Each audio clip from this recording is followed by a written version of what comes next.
Bukan menuntut ilmu tu wajib. Dan satu lagi, masalah mengajar bab semayang ni memang tak ramai. Kerana kita yang menguruskan ataupun yang panggil tok guru kan, kita ni patutnya orang yang mengajar bab semayang ni kena ramai. Ramai daripada bab-bab yang lain. Kerana bab semayang ni apa dia? Perkara yang pertama akan dihisap di akhirat. Nabi menyebut dalam hadis dia, awwalu ma yuhasabu minal abdil yaumal qiyamah as-salah. Perkara yang mula-mula dihisap di akhirat bagi seorang hamba ataupun seorang manusia itu adalah solat di akhirat nanti. Kemudian fa'in saluhat saluha sairu amalihi wa in fasadat fasada sairu amalihi. Hadis riwayat Tirmizi. Hadis riwayat Tirmizi dan An-Nasa'i. Apa makna dia? Makna dia, perkara yang pertama dihisab di akhirat adalah solat. Sekiranya solat dia betul, maka amalan-amalan lain akan turut betul. Mana sedekah dia pun diterima, haji dia diterima, puasa dia terima, kerana sembahyang kita betul. Kemudian wa in fasadat fasada sairu amali. Kalau fasadat ni apa? Fasadat ni buruk. Kalau solat dia buruk ataupun solat dia rosak, maka amalan-amalan lain juga turut rosak.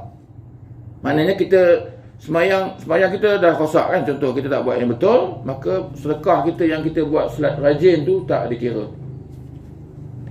Haji yang kita buat kita pergi tiap-tiap tahun kan, tak dikira kerana solat dia dah rosak. Ini hadis riwayat An-Nasa'i dan juga Tirmizi. Sebab itulah kita sembahyang ni, orang yang mengajar bab sembahyang perlu diperbanyakkan, dikerap-kerapkan. Saya mengajar sini semua sekali kan. Sebab orang tua saya mengajar sini juga kan. Tak apalah, ada dua mengajar bab sembahyang. Tempat-tempat lain, kalau tak ada lah guru mengajar tempat sembahyang, tuan-tuan, boleh tengok jemaah yang sembahyang. Tengok orang sembahyang. Tempat saya berehat tu sembahyang kan, tok guru yang mengajar ramai, 40 orang dalam sebulan. 40 orang. Sebulan 30 malam je kan, tapi 40. Ada kuliah duhanya, ada kuliah remajanya. Hari Ahad ada kuliah remaja kan, kuliah petang, kuliah asar ada kan. 40 tok guru dalam sebulan tu. Tapi bila tengok kitab-kitab yang ajar tu, tak ada bab semayang, tak ada. Jadi tak heranlah bila tak ada guru mengajar bab semayang, jamaah yang semayang situ, yang orang terdiri, orang otai, orang tua-tua, semua bergerak sama imam. Lepas semayang bangkit. Semayang bangkit bukan bagaimana bangkit sandor kat dinding. Dia tak tahu, dia ingat. Sedangkan Nabi kata bila dah habis salam, jangan bangun lagi, duduk dalam tahiyat akhir tu, duduk tahiyat akhir. Sehingga Nabi menyebut Allahumma antas salam wa minkas salam. Bila Nabi berpaling, Nabi jadi imam, barulah kita nak bangkit ke, nak betul ke, nak bersila ke. Itulah sunnah dia. Kita yang duduk tahiyat akhir tu, bila Nabi tengah kata astaghfirullahalazim alladzi la ilaha illa, imam cakap kita duduk tahiyat akhir, jangan bergerak lagi. Bila imam sebut Allahumma antas salam wa minkas salam, barulah kita berperedah, kita bersila ke, lunjur kaki ke apa, dapat pahala. Sebab itu bila kita semayang, banyak kali saya sebut di mana-mana, Nabi pun ada sebut dalam hadis dia, kebanyakan orang yang solat ni dia hanya dapat 1/10, 1/5, 1/6 daripada keseluruhan semayang. 1/10, ya Allah, maknanya 9/10 tak betul semayang dia.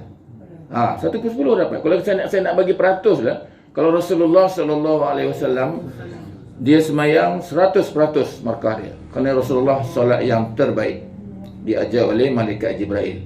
Kita dapatlah separuh. Pada 100 itu dapat 50. Cukup makan. Kalau makan apa esok cukup makan lah. 50 kita dapat. Kenapa? Kita semayang tak ikut. Tak ikut kerana kita tak tahu. Kita tak tahu kerana kita tak belajar. Tak belajar pula kerana tak ada guru yang nak mengajar. Tak dipanggil guru mengajar bab semayang. Sedangkan semayang ni amat penting. Semayanglah yang menentukan amalan-amalan yang lain diterima oleh Allah ataupun tidak. Semayanglah yang menentukan kita sama ada ke syurga ke atau sebaliknya. Jadi maksudnya kita kena ambil perhatian lah dalam bahas sembahyang ni, supaya kita menepati apa yang Nabi sebut. Kita dapat 50 tadi kan, 50%. Saya ulang balik, di manakah kita hilang markah? Kita hilang markah tu kat mana? Hilang pahala tu mana? Bila kita duduk dalam tahiyat awal, Nabi kata, hendaklah kamu duduk iftirash, nama dia. Duduk iftirash bermaksud kita duduk atas kaki kiri, kaki kanan ditegakkan dan dilipat. Ini sunnah ketika solat, duduk tahiyat awal ataupun duduk duduk antara dua sujud. Gitu. Ini sunnah.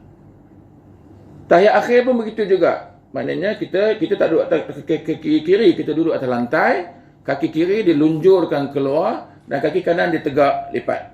Ini sunnah duduk tahiyat akhir ataupun duduk tawarruk. Ini sunnah. Lain pada itu, ada satu lagi, duduk iqa'. Abang Ramli kita dia duduk iqa'. Iqa' ni duduk macam dia macam berjengkit, bukan jengkit. Dia macam ni. Iqa' ni macam orang sakit pinggang duduk sini. Macam ni. Ni ada. Nabi duduk macam ni. Ini duduk iqa'. Ini boleh. Macam ni kan. Duduk macam ni. Yang biasa buat macam ni. Tahiyat awal kan, tahiyat akhir macam ni. Macam tu. Lain-lain tak ada. Yang duduk macam ni tak ada kan. Bersilang kaki dia. Dia bersilang. Ini tak ada, ini tak duduk. Nabi tak buat macam ni. Bila kita buat apa yang Nabi tak buat, dia jadi makruh. Jadi makruh. Ataupun dia tak lipat langsung macam ni. Ni. Nabi larang duduk macam ni kerana dia tak lipat satu hal. Dia sunat je sebenarnya, tapi benda sunat dia menyempurnakan yang wajib. Bila duduk macam ni, Nabi seolah macam duduk macam Nabi larang kerana dia menyamai duduk haiwan. Ataupun duduk macam ni kan. Kalau dia uzur tak apa, duduk macam ni saja, duduk macam ni. Ini kan. Jadi duduknya itu hilanglah barakah. Hilang pahala. Dapatlah 50% separuh. Jadi kita semua bersabit dalam hadis. Cara Nabi duduk, cara Nabi angkat tangan. Dulu saya sebut angkat tangan kan. Nabi angkat 3 cara. Jari ini tapak menghadap kiblat, dua-dua. Allah separas bahu. Ini cara yang pertama. Allahu Akbar. Cara kedua, Nabi tinggikan sikit, separas telinga. Sama juga, tapak tangan menghadap kiblat. Allahu Akbar. Cara yang ketiga yang Nabi buat, Nabi mengangkat ibu jari Nabi itu sentuh pada cuping telinga. Tetap menghadap kiblat, tapak tangan. Allahu Akbar. Itu sunnah. 3 tu je. Yang angkat macam ni, dia tak menghadap kiblat kan, menghadap pipi dia. Tak ada, dia tak ikut. Makruh. Yang angkat macam tu, ada dia tengok, angkat macam ni. Allah, atas tu. Ni tak ada. Ada kan? Yang mengangkat macam ni, tangan patut menghadap kiblat, dia menghadap ke shilling. Atas dia menghadap. Ini tak ada. Jadi kita tak buat macam tu, okey lah.